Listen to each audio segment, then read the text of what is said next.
So let us move on and to our final contributor, Dr. Gerry Hanley. And Gerry, we had the pleasure of meeting at the earlier Gulf Conferences Forum.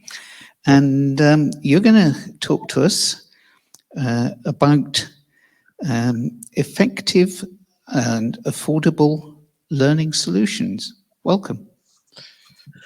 Well, thank you so much, David. And what I'll do is let me just share my screen with some of the presentations that we'll be making here. And give me a second and we'll get all set. All right. Well, and I just want to begin with just the inspiration of the previous speaker, Dr. Gerry makes me look at my almost 40 years in higher education and say, I need to change to children, not higher education. And I'll do my best to try to also connect some of the such important and inspiring elements of his presentation to what I'm going to talk about today. And the first thing is just bringing up gratitude for people who bring other people together. So the Gulf Education Conferences and the organization, David, you and your staff have just done an amazing job bringing just unbelievably wise people together where we can learn from one another, and really appreciate the patronage of the General Secretary of the Association of Arab Universities.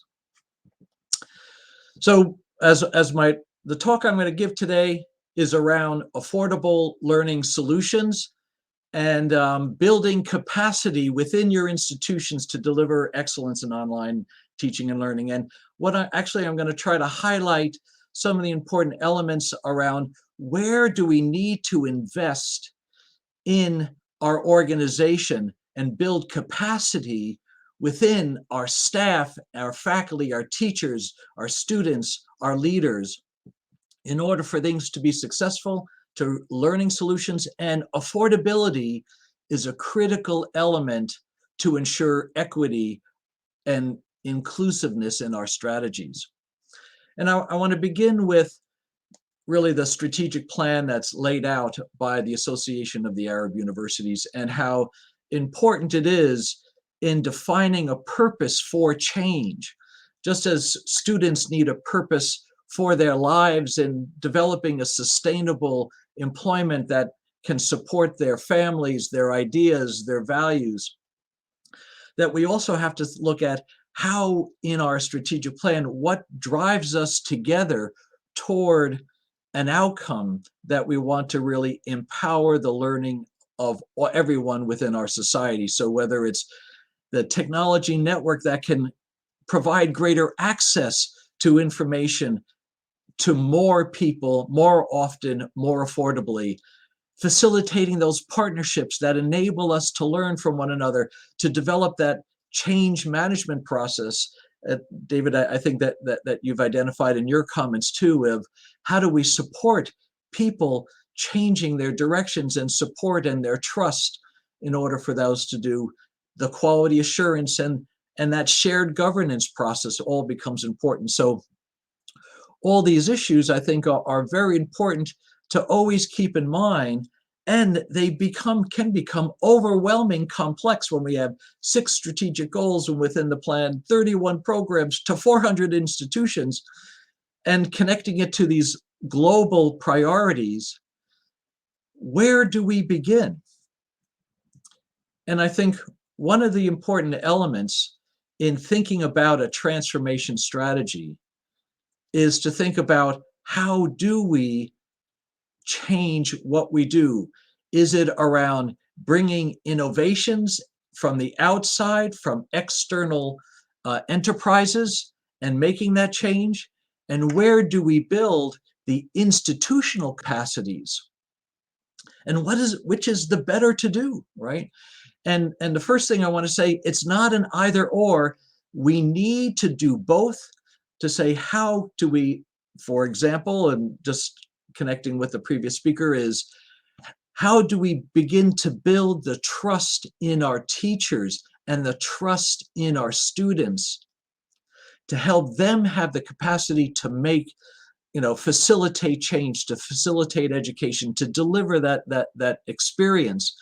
And I think what I'm going to focus on today really is around, what do you spend your time building the internal capabilities of your institution to think about what is going to uniquely distinguish the education at your institution? And also, what do you invest in internal capabilities is knowing what is going to be essential for the changing needs that I have for all my people, all my stakeholders, that you need to invest so you can manage the change process. And what I'm going to emphasize here, and it just happens to connect with the previous speaker too, is what distinguishes your institution is the people who make your education work. Your faculty, your students, your leadership, your staff, all within the context of its purpose of your degree or certificate programs, right? So once you begin to understand and say, where do we need to invest in the people within our institutions? What is it that we need to invest in? How do we need to help them transform the way they've been teaching and the way they can deliver education in order for us all to adjust to the rapid changes, particularly with the pandemic, to moving into an online and hybrid environment, to leverage the technology to enable to be an extension of what we do as human beings, not a competition with. And so I think one of the things that I'm going to emphasize here is that faculty spend in higher education has trained our faculty members to become subject matter experts.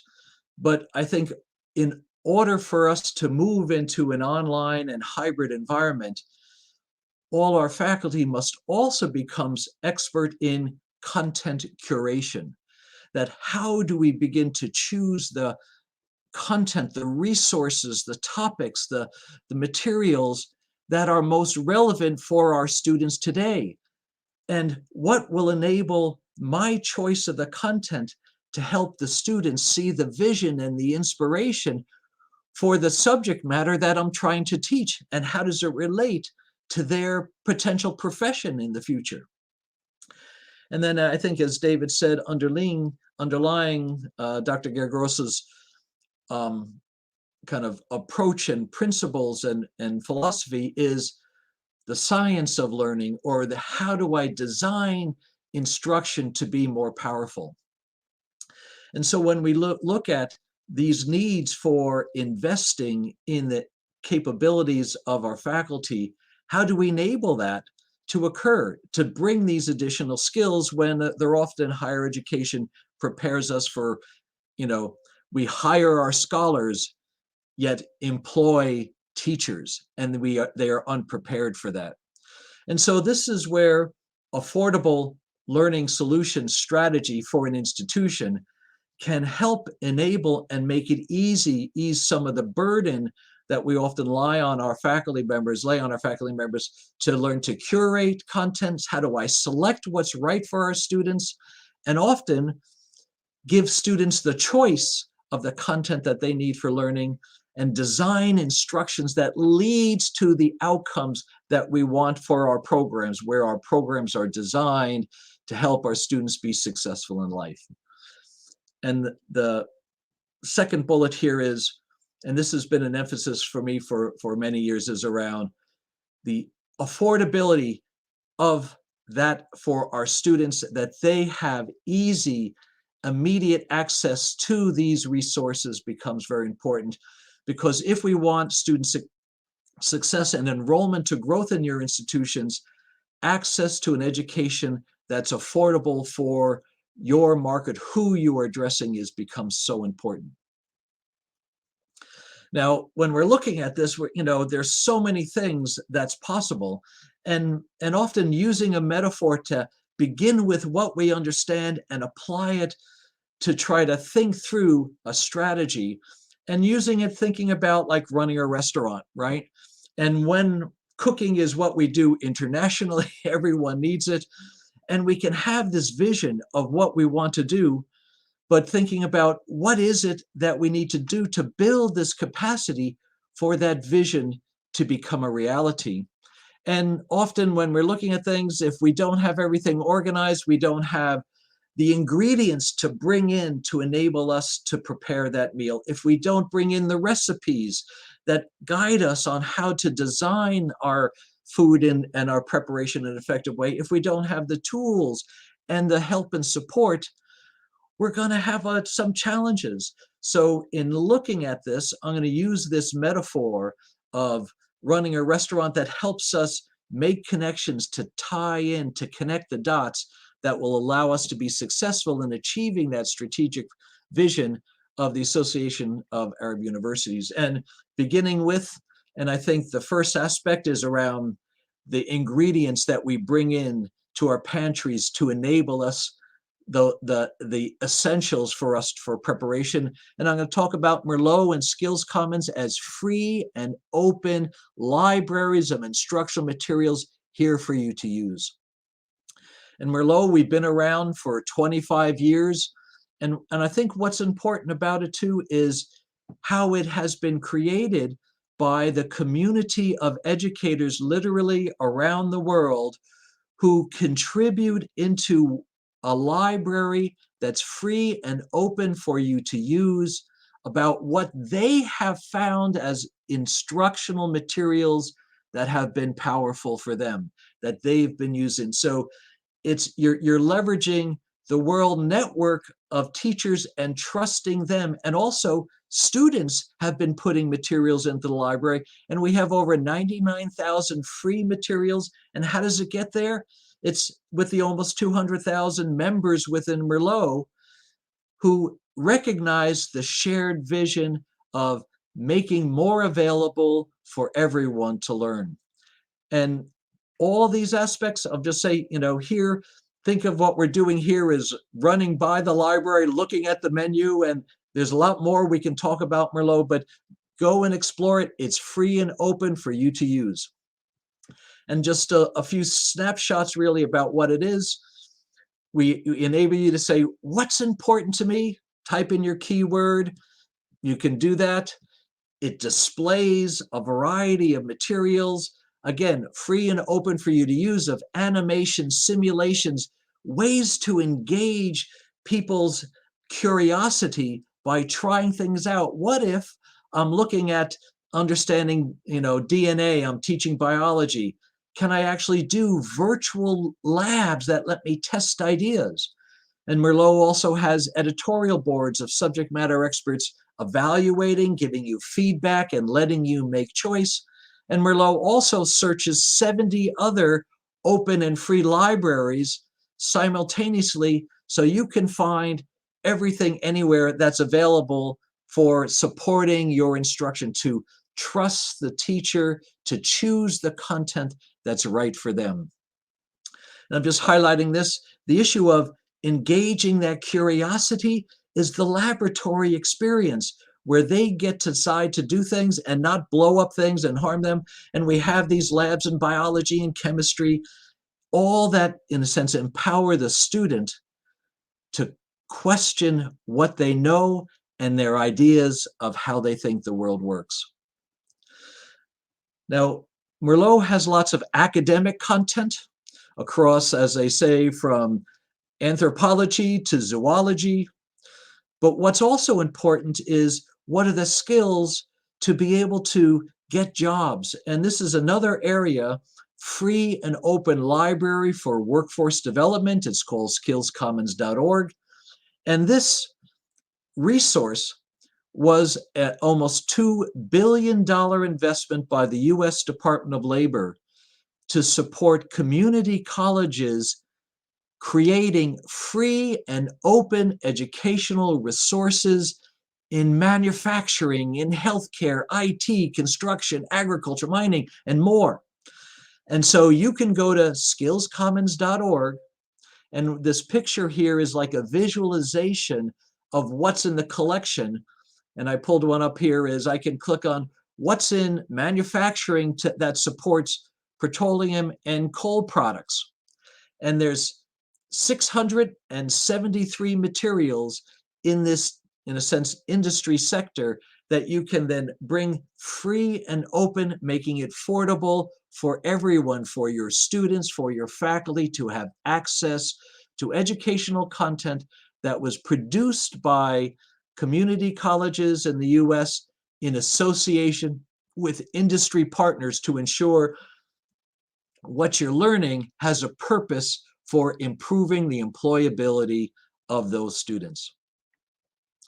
And not only is it around the content that becomes important, but I think, how do I understand what does it mean to be in these different jobs, right?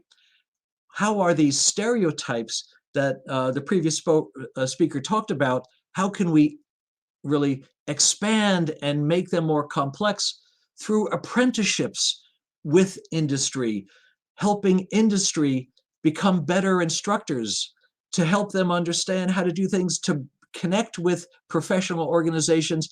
And so all these things also are in Skills Commons, where you can leverage exemplary practices to help students learn in various ways. And so yes, ingredients is a really important element here, but your head chef, and I'll say your teachers, your faculty, your instructors are essential. And how do you help that head chef be so successful? Well, how do you support them with the recipes, in a sense, on how do you prepare education for the 21st century, not for the same way we're doing it in 1923? And what are the new tools that are available that you can bring to this purpose? And this is where we partner with O'Donnell Learn to enable people with what are some of the design services to help them understand the use of multimedia that can really inspire curiosity and ideas to design programs, understanding the needs of your students so you trust them to engage in their learning. So you have those services, but the yellow circle, the squares here, really is around shifting from the authority of content to the inspiration of people. How do you begin with supporting the learner being people-centric, to look at evidence-based, to say not just do the same thing as, I think as Dr. Greg Gross says, follow insanity. You have to look at what is the evidence telling you what is working and what is not. How do I be more inclusive? So there's a whole range that we can help support empowering your faculty and your staff. And one of the aspects that we're also providing here is really a concierge service that we describe, that how do you provide people instructional design expertise on call that gives you personal service, gives you practical solutions, and provides templates that allows you as the faculty member to begin to learn while you're doing, while you're creating, while you are finding the solutions for your students and doing that. So just want to highlight the strategies that is involved in empowering and enabling and facilitating your faculty and your staff and your leaders to be very successful and building their capacity, because that is what is going to really uniquely identify your institution and make it successful. And one of the things around the concierge, it's really affordable, and you provide it to who needs it and when they need it. So all this building the institutional capacity is around supporting your community and industry leaders and making that connection between the workplace and the education, so people again see the purpose of, why do I need to learn the math or the writing or the communication skills? Well, in order for you to be successful in your career, you can't do it alone. you need people, you need to communicate, you need to apply the technologies. So in supporting your rectors, your provosts, supporting your faculty and your students, of all thinking the roles that they have within a restaurant and what we do to take care of people, in those situations really apply. And our job is to help you design those solutions.